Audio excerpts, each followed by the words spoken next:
Mic check, good. So I'm Max Ceron, CWB Association Welding podcast. Today we have a really cool guest, Welding podcast.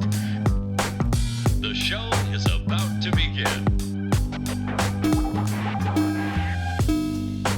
Hello and welcome to another edition of the CWB Association podcast. My name is Max Ceron, and as always, I'm looking for the best talents and stories around the world. Today, I have the privilege of having Morgan King here from Ontario talking to us about her life in the welding sector. So, Morgan, how are you doing today? I'm doing great, Max. Thanks for having me. You bet. And let's start with where you are. I said Ontario. I have your information here, but I don't like to. You can tell everyone, where are you? So I am in southwestern Ontario, specifically Norfolk County. So I am very close to Port Dover, Turkey Point, Long Point, that kind of area. There's a lot of points around there. Yeah, a lot of points, a lot of water, a lot of beaches, a lot of points. So is this like a nice part of Ontario? I don't know Ontario that well. So is Norfolk pretty? Yes, yeah. Lots of open fields. We are primarily known for our tobacco, growing tobacco. So yeah, and lots of water, and yeah, it's very, very pretty. Lots of back roads. So I envision now a whole bunch of young people with like big straw hats, chewing tobacco, spitting into pop bottles and stuff like that. Is this a thing? Yeah, lifted trucks. Yeah, yeah. That's all right. So I'm not way off. No. You're pretty spot on. Now, from my experience in the world, when there's really nice places, there's usually not that much industry. Is there a lot of work in that area? There is some, but you do, if you want to make that good money, you're going to travel. So you'll look at, yeah. So how far is like the nearest big industry outside of tobacco? So probably like the biggest industry would be like Nanocoke. So Stelco steel, that's probably the biggest within this area. But other than that, you're going like Brantford, Hamilton, London, if you're really looking for somewhere like big torque. Well, if you got tobacco, which is agriculture, and then you got a steel plant not too far, that creates a lot of work already. Oh, there must be a lot of maintenance, manufacturing companies, stuff like that. Yeah, there is. So let's start in the start. Are you born in Norfolk? Like, are you a local to there? No. Well, I was born in Brantford, Ontario. I grew up there until I was about 14, and then my mom and my stepdad decided to buy a house in Delhi. So that was a very big culture shock from going from the city to a town of 3 stoplights, 1 Tim Hortons, 1 Subway. So, I mean, I could walk from one side of town to the other. So at the beginning, I was like, oh, this sucks a lot. Like, oh, there's nothing to do here. But now that I'm a little bit older, I'm like, it's nice to kind of not have too much around, and it's not the hustle and bustle of the big city. You know, it's funny. And it's not just where you are, it's all of Canada. It's like as soon as you are a certain size of town, like just when you get over the size of village, you get a subway. You get a subway. Yeah. It's like, now you're legit. Now you count. Like before the gas station, before a co-op, before anything like that, you get a subway. Yeah, we got a Subway and we got like 4 pizza places, which is wild. And they've been going on that we were supposed to be getting an A&W for the past like 2 years. So everybody's hoping that we get some sort of like burger joint around here. We don't got to travel 20 minutes to go get a burger. Well, I bet the pizza places make a decent burger. Come on. Yeah. I don't know. Well, you're not a fan. You're not. No. That's our options. If it's past 8 o'clock, it's like, all right, what do we got? Subway or pizza? That's about it. All right. So at 14, that's like grade 9, grade 10. Yeah. You leave the bigger city to go to small town Ontario. And, that transition's not easy for anybody. It's not easy to move at all when you're a teenager. Like it sucks no matter what. Now, what did it feel like going to this smaller town high school? Was it a bigger high school, small? What was it like? Or was it junior high up? I'm not sure how it works there. So when I moved, I was going into grade 8. So I left all of my friends that I had grown up with. And so actually they had a 7-8 school that I had gone to, that I started at. And then, so it was obviously, that was a lot smaller because there was only grade 7s and 8s. But even like going into high school, like the high school here is the size of an elementary school in like the city. So I think there was only maybe 500. That might even be more than I think. But yeah, so that was definitely like a holy crap. Well, I mean, I guess I was kind of used to it because I was always used to having bigger class sizes. But then I was like, oh, this is a grade 9 to 12, and we're like the same size as say like my elementary school. So yeah, and I especially going into like grade 8, not knowing anybody, and a lot of people had formed relationships from when they were younger. I was like, oh, like this sucks. Well, especially small towns, they have relationships that are like families deep. Yeah, definitely. So it was definitely hard to try to, get my way in there. But by the time high school rolled around, I didn't have anything to worry about. I had friends and I was always really into sports. So that kind of helped me too, for sure. Well, between the sports and the chewing tobacco, I'm sure there was lots of things you guys could do together. Oh, yeah. Oh, yeah. So you're just rolling into like the early stages of high school, which is when you start getting the questions of like, what do you want to be when you grow up? Yeah. Right? What did you want to be at the 15, 16 years old? What was the dream job? The dream job would have been veterinarian, 100%. But there is a lot of schooling, and what I know now, it's a lot of schooling, and it's really hard to get into, like, to be a veterinarian. So that was definitely like, I mean, that was all growing up too, right? I loved animals, and I was like, oh, wouldn't it be cool to, work with animals? But unfortunately, science and biology weren't my strong suits in high school.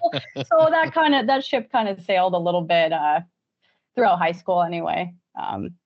So other than vet, and honestly, like in high school, I really didn't know what I wanted to do. Like I didn't have a certain career path. I've always been really athletic and competitive in sports. So I knew that, sitting at a desk job definitely wasn't for me.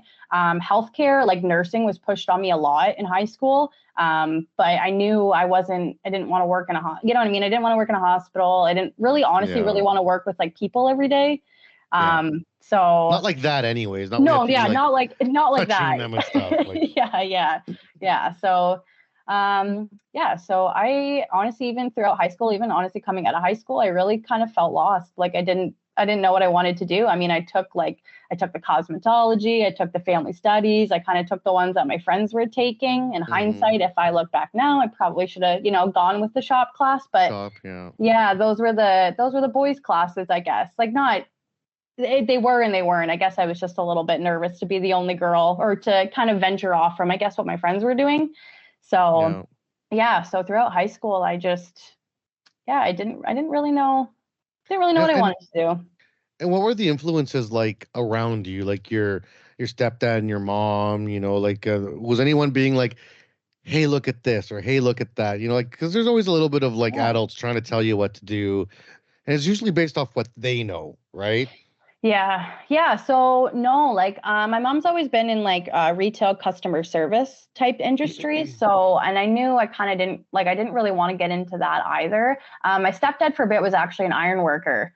So, but I mean, even if I think back now, at the time, I wasn't overly even really interested on like what he did for work. I just was kind of like, oh, like, that's cool. Like you go up on high buildings all day long. You know what I mean? Like, I really didn't know what an iron worker did. So, I mean, in hindsight, kind of wish I would have poked at that a little bit more, but I mean, I was still 14, 15, 16, right? Yeah. You don't know. I didn't know. Yeah. No, I didn't know. You're more worried about, like why Bobby's dating Janet or whatever, like, literally, or where the party's going to be this weekend.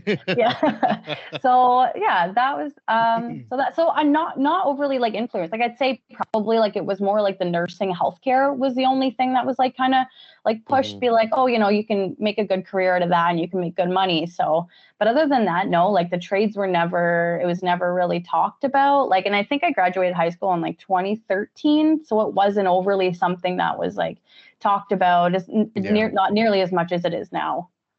Well, I don't even know if it is that much. It's very much by school.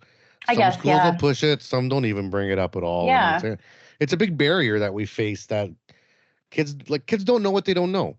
And Yeah. parents don't know what they don't know. So if both your parents are accountants and they have had like an okay life with their careers, they're not going to be like, hey, you should look at welding. Like, it's not like, Yeah. why Oh, for would they sure. bring that up? Like, where would that come from, right? Even if it Yeah. was more paying or more money or whatever. So it's kind of up to the schools to put that in front of the kids, but they don't, right? Yeah. No, for sure. So you're graduating high school now. Yeah. You're like a rudderless ship Yeah. floating Yeah. out into the waters, into the seas of life, Yeah. right? Well, where were you working? Like, I mean, even like everyone has a job coming out of Yeah. high school. Like, where were you working? So throughout high school, I worked at Tim Hortons. We do have one of those where I live too. Mhm. So yeah, I worked at Tim Hortons, and then I still worked at Tim Hortons out of high school. So I did that for about a year, I think. And then after that, I actually got a job at a small filter factory. And this is kind of where like my welding kind of started, or at least it started going in my mind. So I was working at a filter factory in Delhi. And then I had kind of mentioned that I was looking on going back to school. Like I was honestly at the time, I think I was like, oh, I'm sick of working all day long. Like I want to go, go to school for something. So I mentioned to them that I was looking at welding, and they actually had one guy doing TIG welding in the back. So once I mentioned it to like the owner, he was like, well, if you might as well try it out before you go to school for it. So he's like, oh, I will, stay an hour later after work, I think I did. And they kind of let me like do a little bit, run some beads on some test plate or some scrap pieces anyway.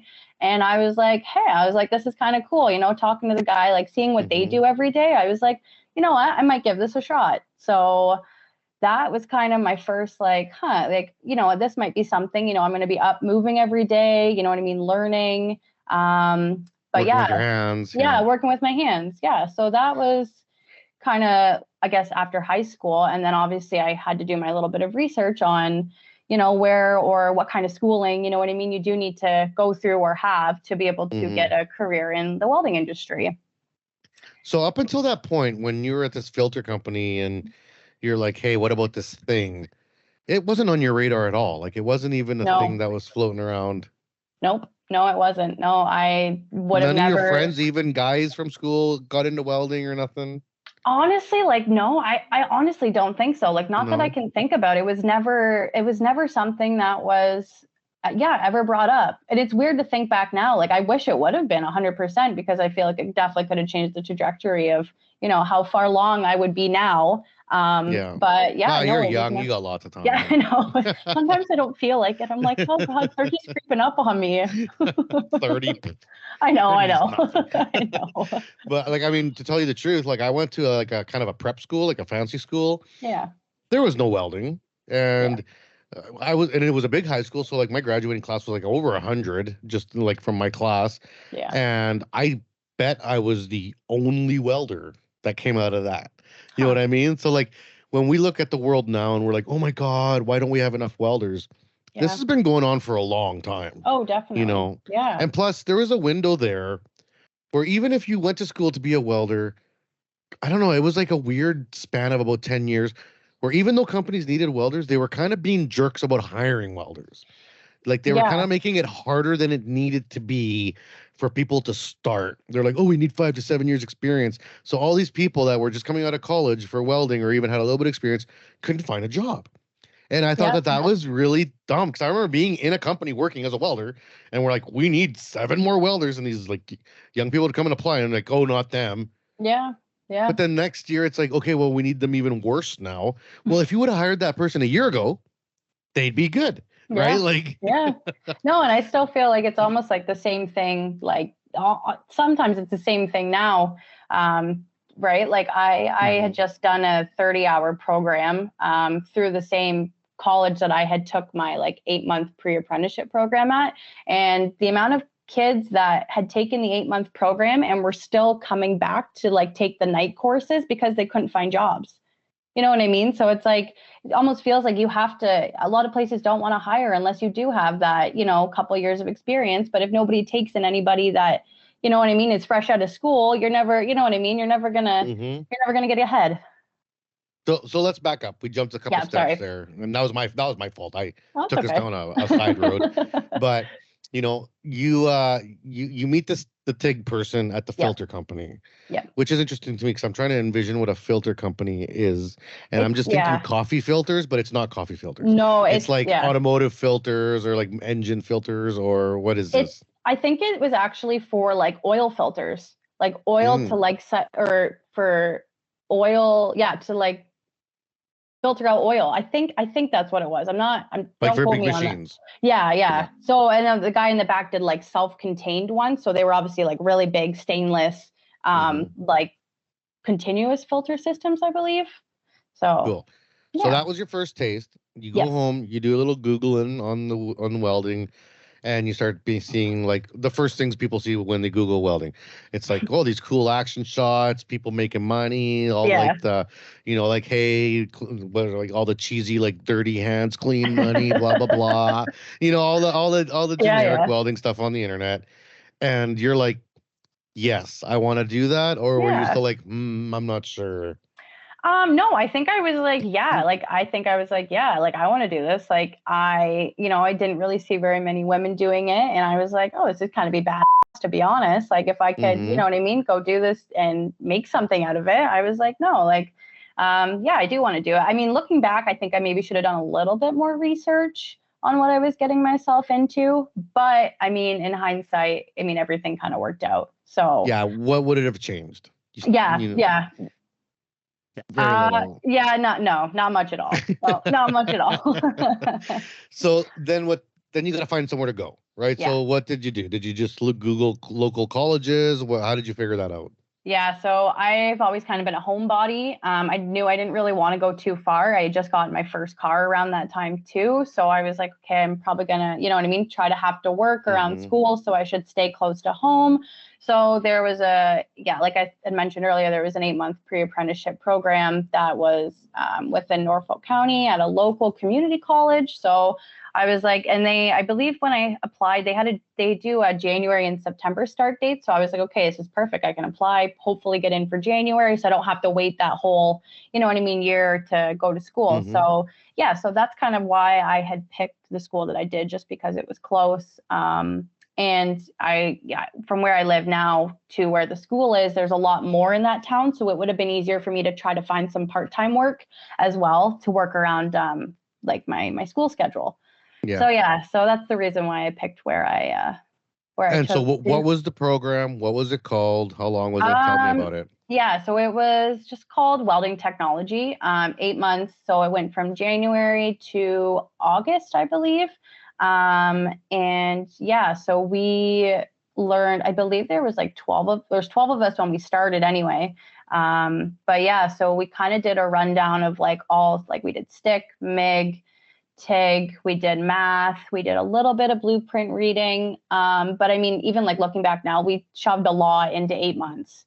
It's a lot to take in, and it's a lot to learn in 8 months. And so it was a lot. How did you do at school? And honestly, this is my personal experience. I didn't have the best experience in school. I didn't have a teacher. I want to say this in a nice way. I think I had a teacher who was more or less there for the paycheck versus actually trying to better the students. So I honestly really didn't have that good of experience in school. It was hard. I was the only girl, so that was definitely a kind of a shock. Not a shock for me. Like I kind of anticipated it, but I didn't realize. But you're hoping there's another. Yeah, one, right? So I was hoping, but no, I was the only girl. Actually, I had known a couple of the guys just through like high school and stuff like that were there. But they kind of had their own little group, right, of all the guys, and it was just kind of me. So was it hard?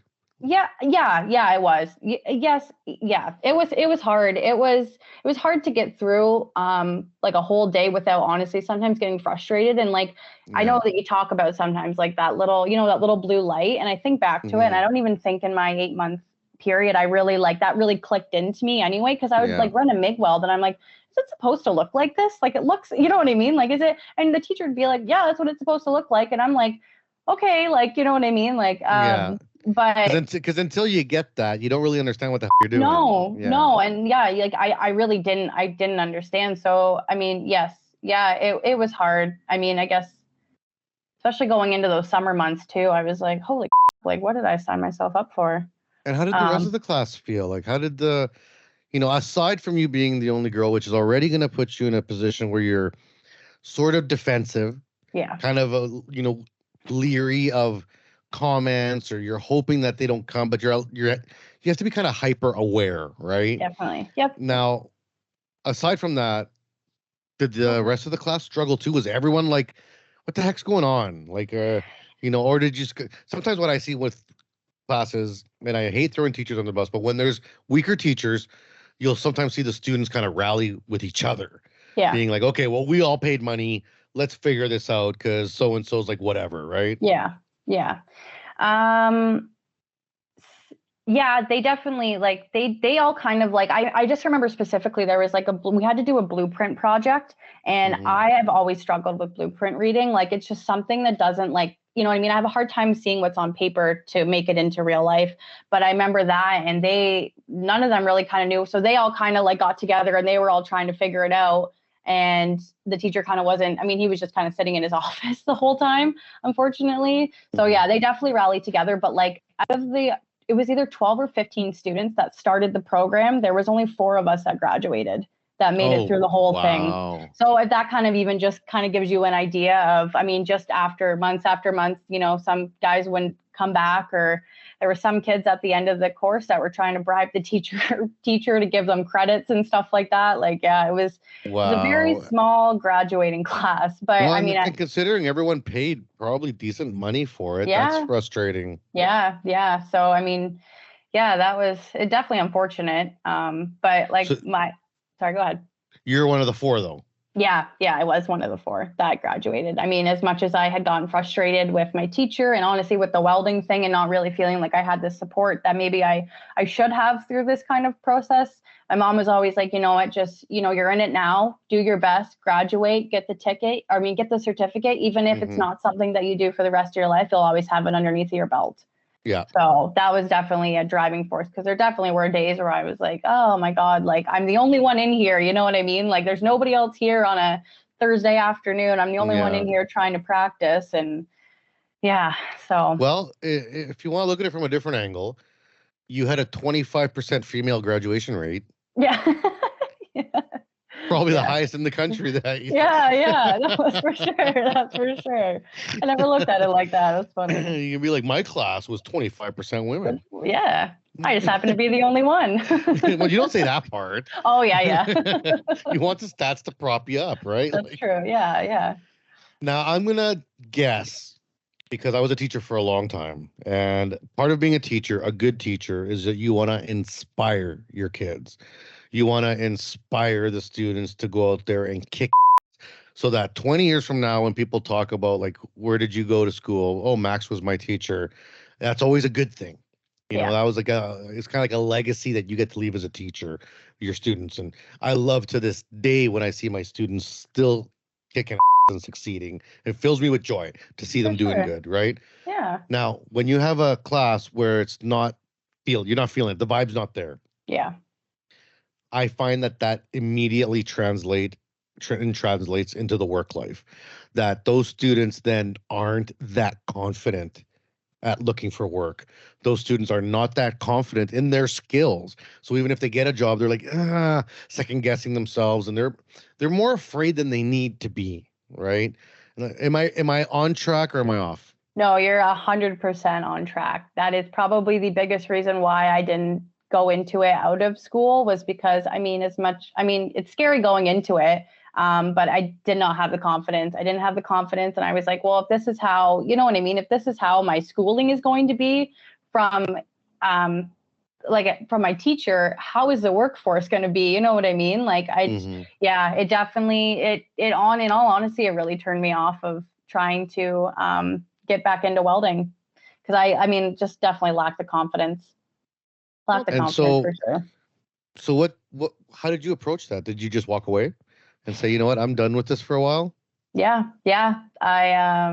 So local auto company, Cami and Ingersoll, they did a huge hiring spree as soon as I was out of school, and I jumped on that, and that kind of was the trajectory for my life for about 5 years after graduating school. Because I was like, this welding thing, just, it wasn't that I don't think it was for me, because I knew that, like, I mean, I walked out of there with tickets too, right? Like, I just was like, I don't have the confidence in myself to be able to, I guess honestly, not be scared. Like, I was just scared. I was scared. I didn't have confidence. Like, I was like, how the heck am I going to walk into a weld shop of, say, potentially like 50 to 100, mostly men, you know what I mean? And not, be shaking in my boots. So, yeah. Whereas hopefully the idea is coming out of school is that you go to your job and you shake in your boots, but you know that it's okay. Yeah. Because everyone's scared at the first job. Doesn't matter if you're top of the class, bottom of the class. Everyone's scared. Sure.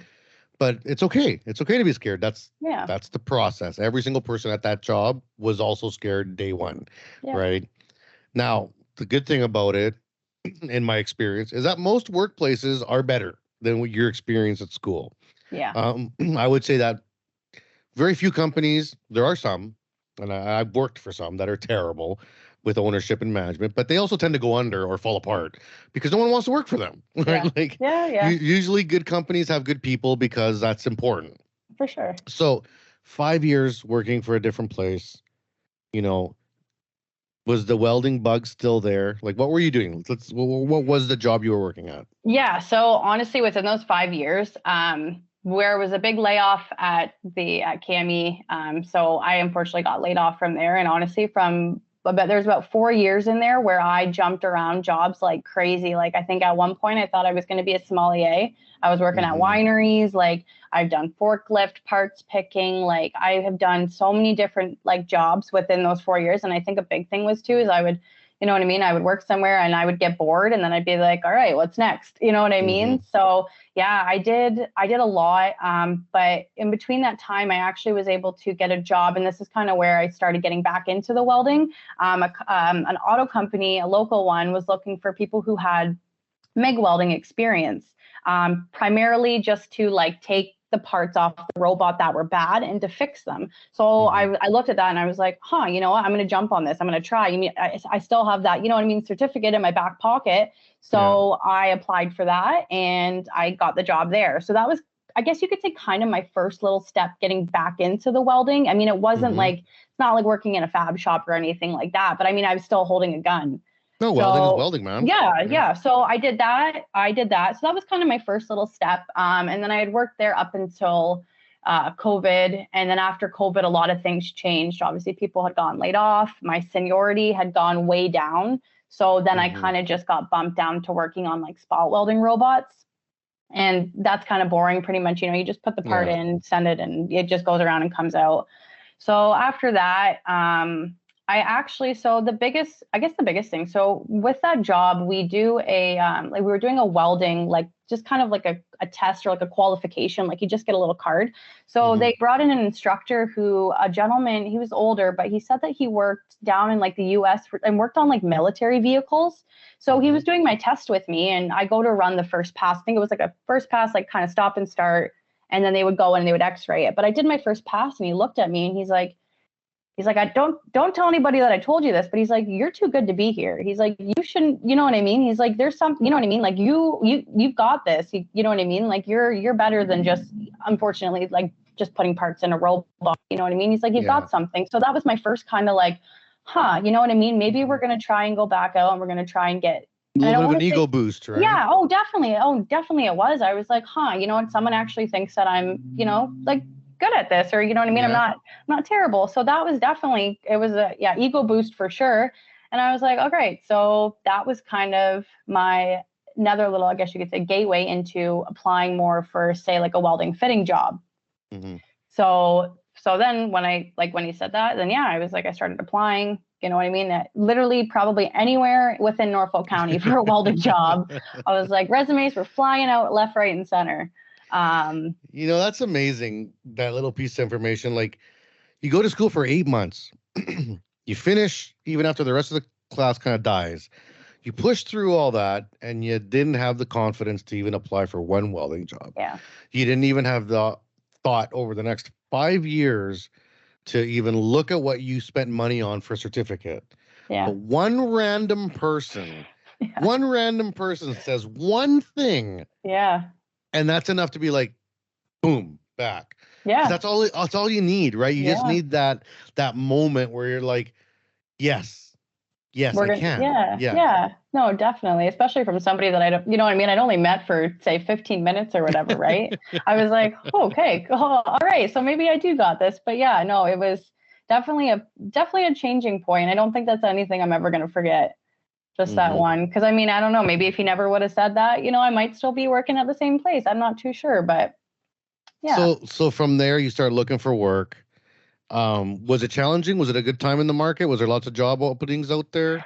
Yeah, like lots of job openings, but like I think we mentioned earlier, nobody really wanted to take anybody who didn't have any experience. And I mean, I guess the gap between when I actually did graduate till I Hmm. probably like 2020, 2021, it was, I mean, it's a 5-year gap, right? So yeah, I mean, I got a lot of calls and like first interviews, but nothing that was like concrete Yeah. until I guess where I'm at now. Um, but that wasn't even that was the same thing too. So where I'm employed now, it's about 10 minutes from where I live, which is awesome. But yeah, I applied there. I went in for the interview, and then unfortunately, like same thing that I had always gone through was unfortunately, you know what I mean. You don't have, we're just kind of looking for somebody with a little bit more experience. So I had done something that I've never done before, and I sent a follow-up email. Just Yeah. simply stating like, hey, thanks for your time. I appreciate you showing me around your shop. While I'm a little bit disappointed, please keep me in mind for any future availabilities. That shop that the place I work now, actually, there was something about it. Like I had a good feeling. It's a small family run business. So, I mean, just for it being small, you know what I mean? Not too many people. I was kind of hoping for that one. But yeah, so I had sent the follow-up email and I kind of left it at that. And honestly, it was like 4 to 5 days later, I got an email it was like 9 o'clock at night on a Friday. And my Hmm. current boss now was like, you know what? The only way for us to get ahead is to get some more products out. So he's like, I'd like to have you in for a small weld test, see how you do, and we'll kind of go from there. And And your heart's like, yeah, oh yeah. I was like, when I saw that email, I was like, there's no way. I said, I mean, this guy, my boss works long hours. So Mhm.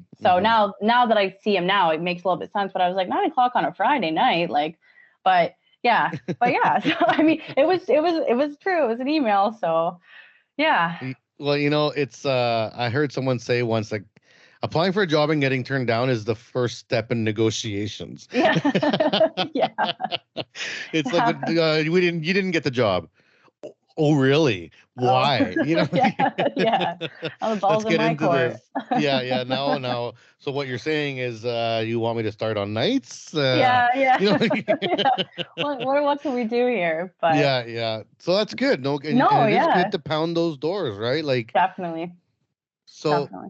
this is a great time because now we can take the break. Okay, And when we get back, we'll talk about the job, yeah. the welding job that you got and the trajectory that's going on now. So don't go anywhere. Here it's Max with Morgan on the CWB Association podcast. We'll be back after these quick words from our sponsors. The CWB Association is new and improved and focused on you. We offer a free membership with lots of benefits to anyone interested in joining an association that is passionate about welding. We are committed to educating, informing, and connecting our workforce. Gain access to your free digital publication of the Weld magazine, free online training, conferences, and lots of giveaways.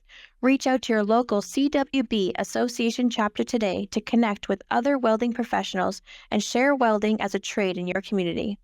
Build your career, stay informed, and support the Canadian welding industry. Join today and learn more at cwbassociation.org. And we're back here on the CWB Association podcast. My name is Max Ceron. I'm here with Morgan King, coming to us from beautiful Norfolk County in southwestern Ontario. Now, right before the break, we were talking about sort of the difficult path you had to get actually into welding. It was easy to get into school, but then school was kind of blah. Then it was tough to get a job, kind of blah, rolled around, lots of blah. Now, now you're in the now you got a job. You had to pound Yeah, on the door a couple times. yeah. You're walking in the door. Tell me about that initial experience of getting this job and what it started like. So I started out actually as the helper to a gentleman who, so the company I work for makes log splitters and wood chippers. So I'm primarily responsible for the wood chippers. And these wood chippers are they're 600 pounds. So they're big, they're meant for farm work or whatever, right? So I started out just by being the helper to make those wood chippers. So, I mean, my first couple, I think, weeks even were just on really small parts. I mean, they didn't really give me, you know what I mean? Not too much, just kind of seeing how I was doing.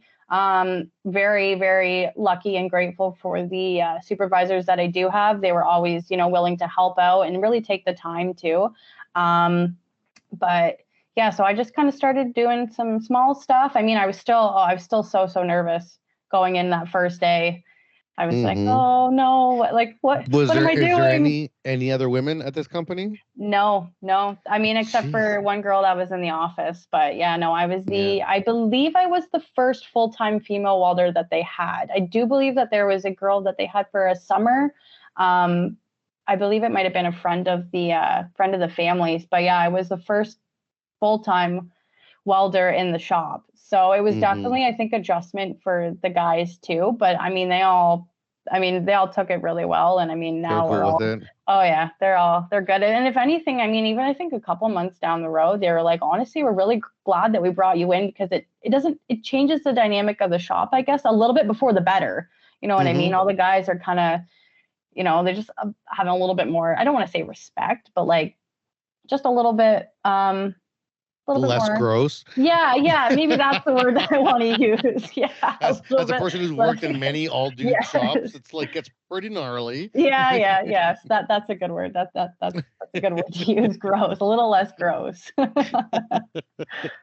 So now, with the people in the shop, the existing welders, did you ever have that feeling that you had felt during school, where there was no support, you're hung out there to dry, just get out there? Or did you immediately find that, this is not a real weld shop, real welding job, that, they were more supportive? Oh, 100%. They were definitely more supportive. And I didn't realize how much support I lacked in school until I got into the actual workforce, right? I didn't realize, and that's what I was scared of too, right? I'm scared that, you know what I mean, they might just kind of throw me in the corner, you know what I mean? Throw me in the corner and be like, all right, let's and just wait for you to fail. Yeah, exactly. So, I mean, because that's kind of what it felt like in school too, to be honest.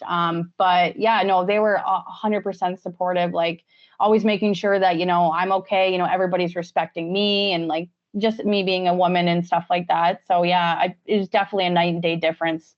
For sure. I almost feel like the last 2 years of me working there have almost been like school pretty much, you know what I mean? So, yeah, I've learned so much more than I learned, unfortunately, in school, just about welding, honestly, in general.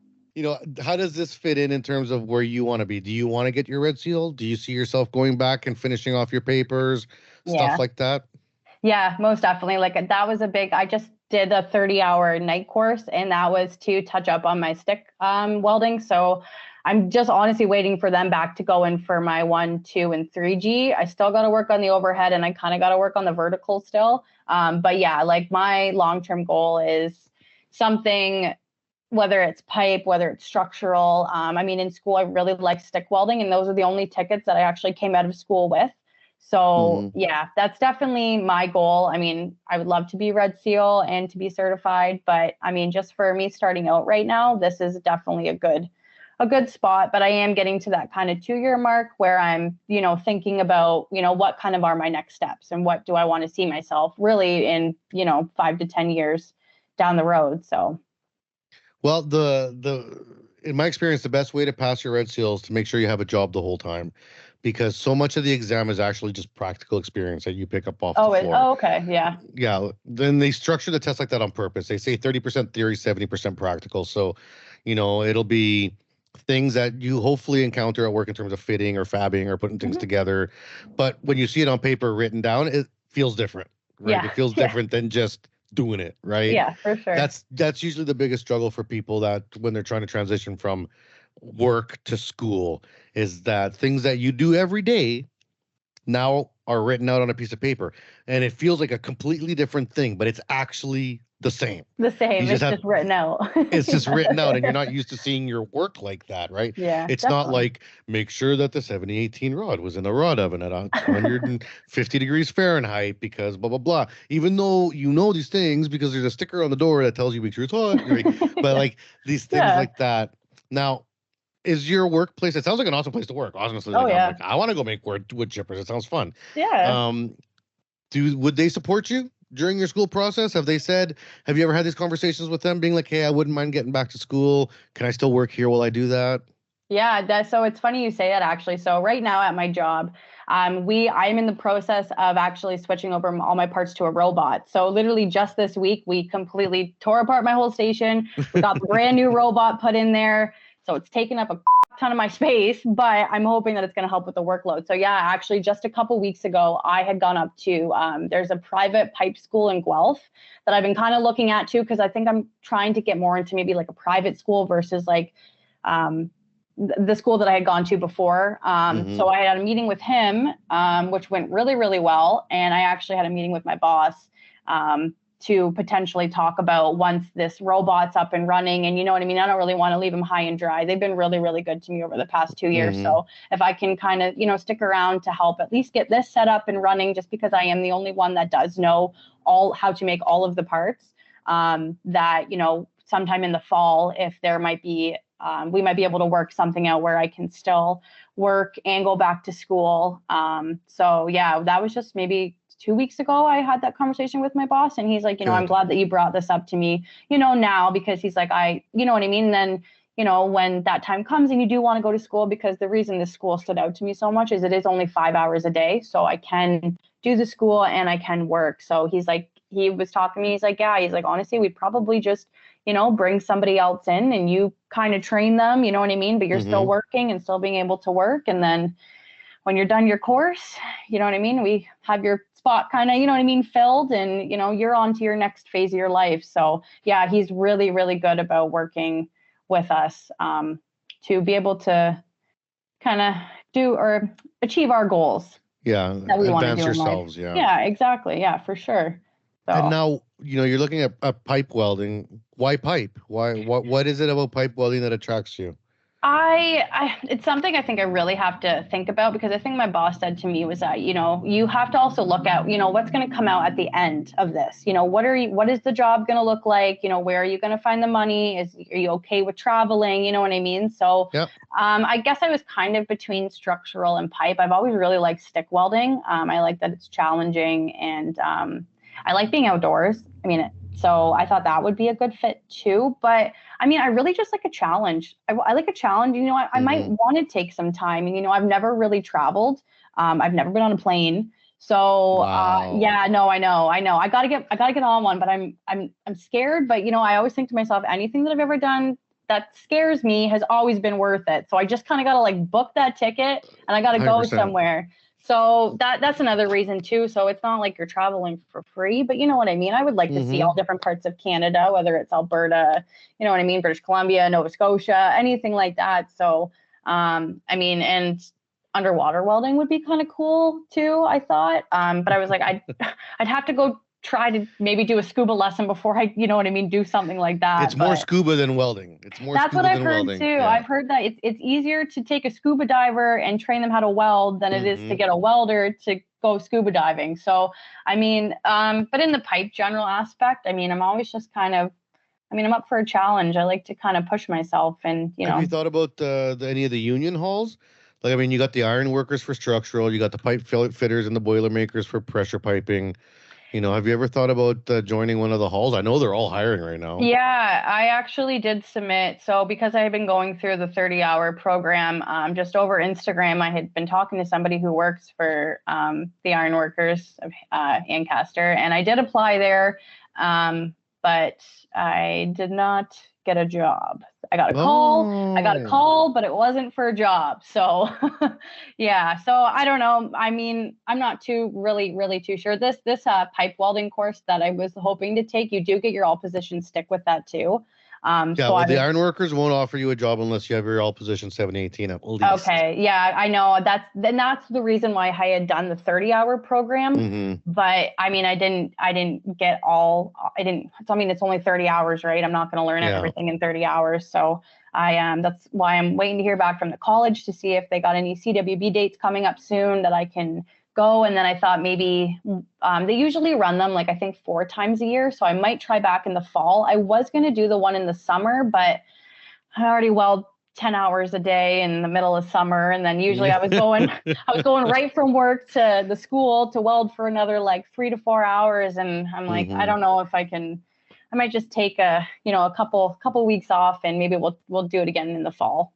So, Well, you get 30 days between tickets to get all 4 positions, I think is what it is. oh, really? Oh, I didn't know that. I should know this, but I'm pretty sure it's 30. I like teaching, but I think it's 30 days. So like, so if you go do your like one, like your 1 and 2, and then the next month you do your 3 and 4, that'll count as your all position.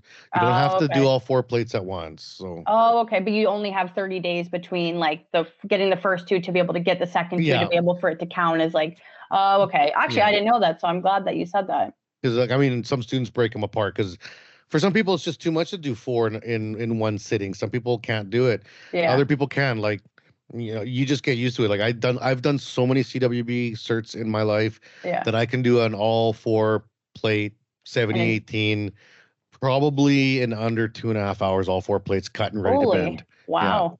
Yeah, straight up. Oh, that's crazy. Like I don't even like I do like all 4 routes, show all 4 inspectors at a time. Yeah. All 4 fills, check. All 4 grinds, cuts, boom, out of here. Let's go. Like, let's get this done. That's crazy. But that just comes with so much time. You just get so confident with it, right? So then you're not even skipping steps. You're like barely even looking at it. You know your settings are good. You feel it going in good. You're like, meh. And 7018 is the easiest one to pass, honestly. Like, unless you put a big stupid piece of slag in there, it's gonna bend. Yeah. Like, well, yeah, that was like when I was in school. I did one MIG flat and I did one stick flat, and I was like, oh, I definitely got the MIG in the bag, and I didn't. I actually got this. You know what I mean? I got the stick one, and I was like, oh, it's not really the one that I wanted, but I mean, you know what I mean? I'll still take it. So MIG and flux core are failed more than any other test plates. People love. Everyone's like, why are so easy? MIG is so easy. Yeah, hey, check the stats. It's the most failed. It's easy to make it look pretty, but it's not easy to make bend. There's a difference, right? True. Yeah, no, that makes sense. For sure. So as you look at going to this pipe course, what's kind of the jobs you've been thinking? You know, like you said, you want travel. Pipe work tends to be a little more travel than anything else. Yeah. Not to say that there isn't shop work for pipe, process piping, sanitary stainless. You know, there is jobs that are in-house pipe work, but is that what you're kind of thinking about? Or are you thinking about more hitting the road and sowing your seeds across this great nation? I think to begin with, just because I am young, you know what I mean? I am young too. I would like to hit the road. I think that would be super cool. Like I said, I've never really traveled. So, I mean, what better way to travel than, you know what I mean? To getting paid to do it. Yeah, exactly. That's what I thought. I mean, I got paid to learn the last 2 years, you know what I mean? So, So, I mean, eventually I would like to, you know what I mean? Maybe do more shop or do something a little bit more local. But while I'm young, I haven't traveled much, you know, I might as well, you know, hit the road and see what's out there. Get your pressure tickets and go do some international work. I did. Yeah. I worked in Africa. I've worked in Russia. Oh, I've worked in a few places. Yeah, no, welding can. If you get the adventure bug, it's definitely out there to do. Oh, right? geez. Oh, God. What am I in for?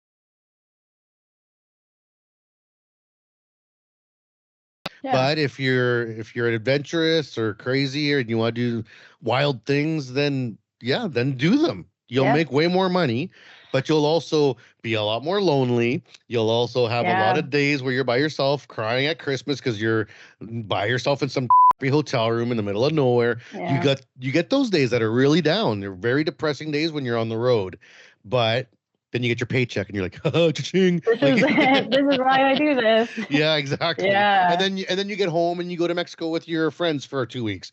You can Yeah. do that stuff, right? Yeah, for sure. So like, I mean, it's just a matter of the lifestyle you choose to live. And I didn't figure that out for a long time. I was always Yeah. chasing like dollar signs. For And sure. then it took me to like my mid 30s till I realized, no, what's the lifestyle that I want? And I'll work for that lifestyle. Yeah. And that's what I'm going to aim for. And your lifestyle can change. It will change as things happen. You get married, get divorced, have kids move Yeah. away, whatever, get divorced again, get married, get divorced again, whatever, however it plays out, Yeah, no, for sure. And I think that's like you said when my boss had said, like, you got to look at what your end, what I mean, what the end goal is. You know what I mean? I mean, you can go through all the schooling, but you don't want to be hit at the end with, okay, well, now the only work that I'm going to be able to get is, you know what I mean, out in the oil fields, or you know what I mean, stuff like that. Yeah. So really, and like just having a plan, I think it's a good idea. And it's too. welding. Even if the plan goes to, you can always just come back. That's true. Yeah, that's true. Norfolk I'm sure there'll always be jobs. Yeah, there's always something. And like I said, okay, you were making, I mean, I just literally heard of a job the other day, blew my mind. They're hiring for welders, Red Seal welders up in BC. I'm not going to say the company because I'm not promoting them. $105 an hour to start. Holy. Yeah, holy. Right. Holy. Yeah, like I was like, start. yeah, to start for Red Seal. Well, Red Seal with all position stick and flux core, which is gravy.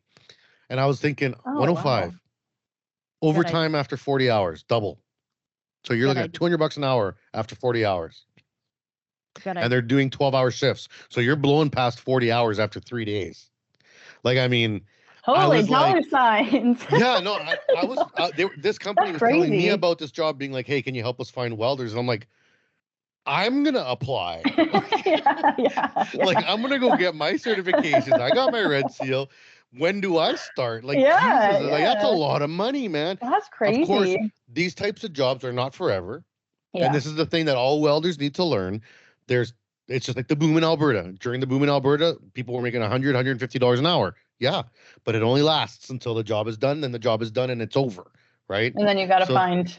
Yeah, and the next job is not going to be the same. It is what it is. It depends how urgent it is, and it depends what it is. So this job up in BC, it's apparently they got this huge rush to build this giant plant now. So it's like we'll throw money at it, get it built. It's probably 3 to 5 years of work. Yeah, and then that's it. But hey, if you're like 25, 30 years old, that's perfect. You go live in the interior BC. You're skiing and snowboarding. Over the water. Yeah, like I mean. I would be all over this. Yeah. So they told me that they're gonna let us know when they're gonna be posting these jobs. But I mean, up in like all the west, like northern BC, Alberta, and Saskatchewan, there's huge mining jobs coming up with crazy money, and it's like, what a perfect time to be a young welder right now. Like, yeah, you have to move, and yeah, you got to chase the money a little bit, and those jobs are hard and they're tiring, and you're living on camp in a trailer with gross people sometimes, and it is what it is. Yeah. I mean, at least now we have cell phones. I remember being young and being out in camp and like, you don't even know, you're reading books and it's like, I've read this book 9 times. Like, I mean, I'm done. But at least now you can like watch YouTube every night. Like, at least, like.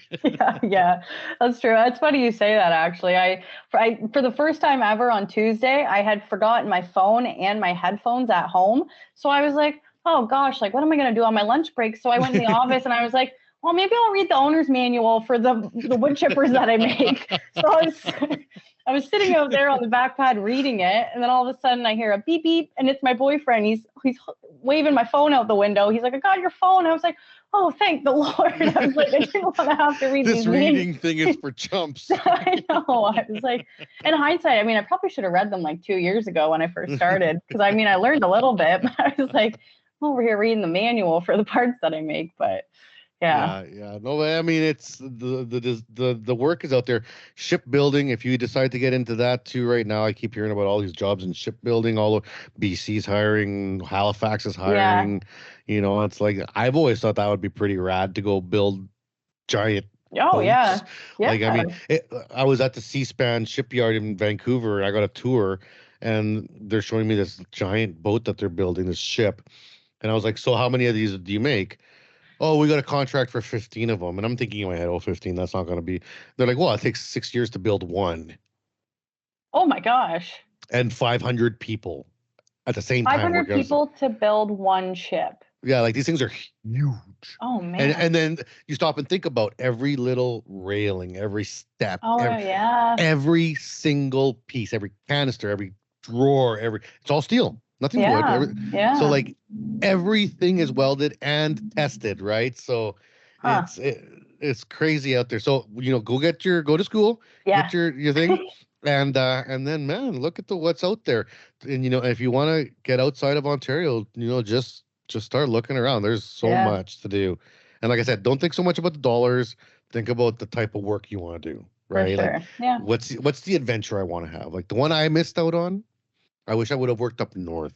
I've never been to the Northwest Territories or Yukon. Oh, okay. I would have loved to have done that as a young person. Yeah. That would have been cool. Actually, I have family up in the Northwest Territories, so that's really? cool. That would be they got like gold mines up there and stuff. Like, man, that would be so cool. That would be cool. Yeah. That would be cool. Bring yourself home a little gold.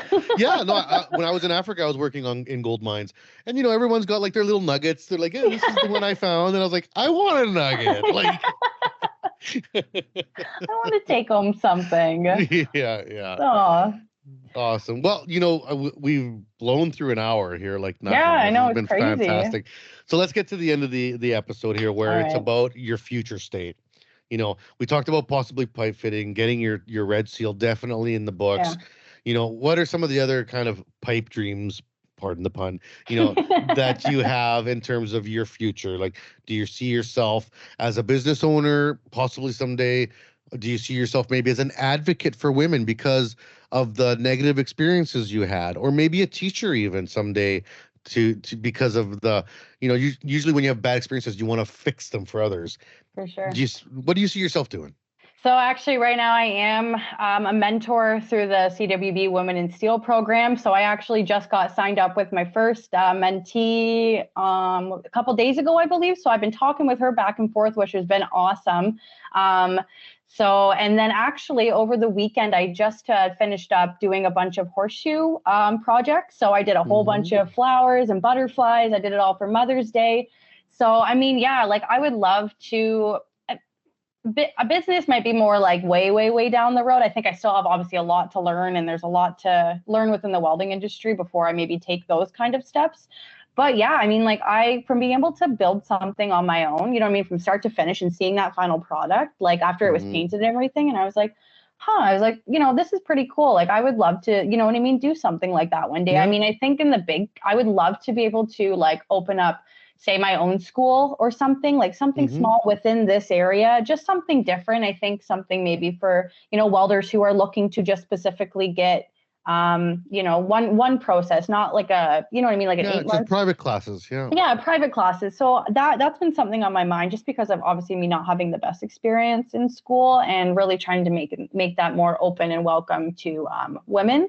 But yeah, I mean, I got a lot of things that I want to do. Like, so it's just Have you ever heard of the Red Bench? No. Mm-mm. So Google the redbench.ca. Okay. It's a couple of women in Alberta that both went through welding programs and then started their own little private training program. Yeah. And they advertise it and sell it right from top to bottom as being a safe space for all women and LGBTQ community. Oh, awesome. And they get funding, they get money, they get help set up running the school. Oh, really? And now it's almost like they're full-time jobs. And Mackenzie and Joe, they run it. They're amazing women. They're both young, very ambitious.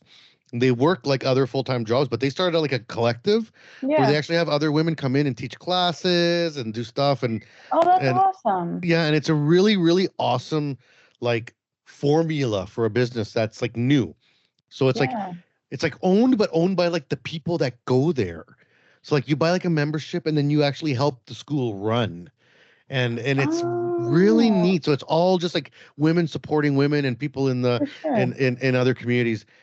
And like the association, we've helped them with funding because I love the program. I was like, hey, Mhm. how can we help you? Canada needs more of this. Like the world needs more of this. Yeah. So if you're interested in something like that, I would definitely like look them up and maybe shoot them an email someday and say, like I'm thinking about doing something like this in my part of the world. I Yeah. bet you they'd give you great advice. They're really wonderful ladies.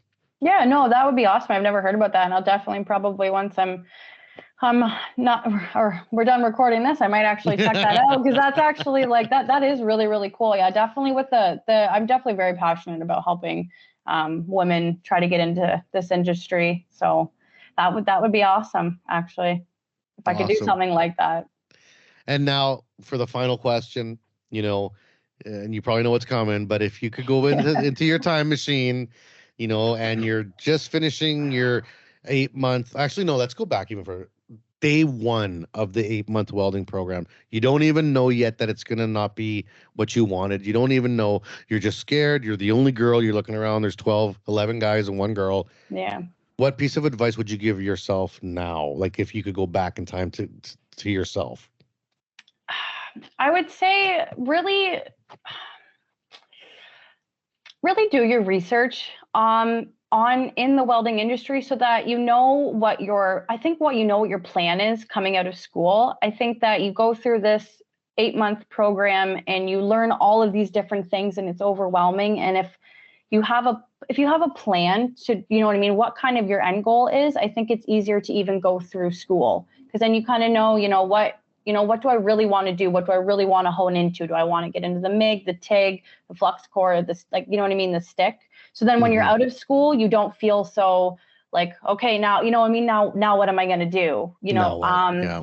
So I think that just, always have confidence in yourself. Really reach out to the welding community too. I didn't realize how big the welding community is, just honestly, just over Instagram until like a couple months ago. And I wish that, I don't know if it was as big, say 5 years ago, but, really just reach out to people who are already in this industry. I think they're the best people to, not only just get advice from, but to be able to help you along your way. Awesome. Be there for support. So. Well, that's all we're trying to do here with the podcast and your story. People are going to listen to this and hopefully get a little inspiration and know that it's attainable. And yes, it's scary. Yes, it's hard. Yeah. Yes, there's obstacles. Yes. But that's okay. That's like everything in life. Nothing. If it was easy, it wouldn't be called life, right? Yeah. So That's true. Everything that I've ever done that has scared me or made me nervous has always benefited me more than I could ever think of. So just go for it and just do it. Awesome. Any shout outs for anybody? You want to say hello to anybody? I guess if I could have any shout out, I'm going to shout out to my supervisors, Will and Mike. Thank you guys for just, making my work life fun and memorable. And thanks for helping me along on these last 2 years. So, yeah. I told They both said they were going to listen to this. So I was like, if I have a chance, I said, I'm going to give you guys a shout out. So you guys better listen to this. Well, I'm glad that there's good owners out there and good managers out there that make a point of helping their staff. It's very important for the future. The next generation of people coming up, these kids coming up, they're not going to put up with it. They really aren't. It's a new world now, and we got to be ready to change. So for sure. Thank you, Morgan. This has been an awesome interview, and I really appreciate you taking the time with me today. Yeah, no problem. I had a lot of fun. Thanks. Good. Awesome. And for all the people following along, thank you very much. We have eclipsed 25,000 listeners. We have giveaways going on right now online. We got lots of cool prizes, and we're gearing up for some crazy events that are going to be releasing out in the next few months. So make sure you're following along. Make sure you sign up for your free membership on our association page and keep downloading and sharing these and commenting. Let us know what's going on in the comment sections of wherever you are listening to this podcast. So thank you very much, and stay tuned for the next episode. We hope you enjoyed the show.